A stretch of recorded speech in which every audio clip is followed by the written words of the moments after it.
Սիրելի հայրենակիցներ, շնորհավորում եմ Մայրենի լեզվի օրվա առթիվ եւ ուզում եմ Վիկտոր Համբարձումյանի կտակը ձեզ հիշեցնել։ Ինչ հաջորդող սերունդներին, ասում է Վիկտոր Համբարձումյանը, թորներից, ծորներից կտակում եմ տիրապետել հայոց լեզվին։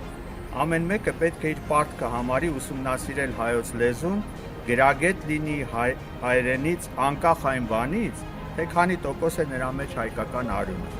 Այդ տոկոսը ոչինչ չի նշանակում։ Մենք փոխանցում ենք սերունդներին ոչ թե արյուն, այլ գաղափարներ եւ գաղափարների մեջ ինձ համար ամենաթանկը հայոց լեզուն է։ Այդ կապակցությամբ յուրաքանչյուր սերունդ պարտավոր է սովորեցնել հաջորդին հայոց լեզուն։ Գիտեք, որ իմ կյանքի ամենամեծ երջանկությունը եղել է ու կմնա, քանի ապրում եմ, հայոց լեզվին տիրապետելը։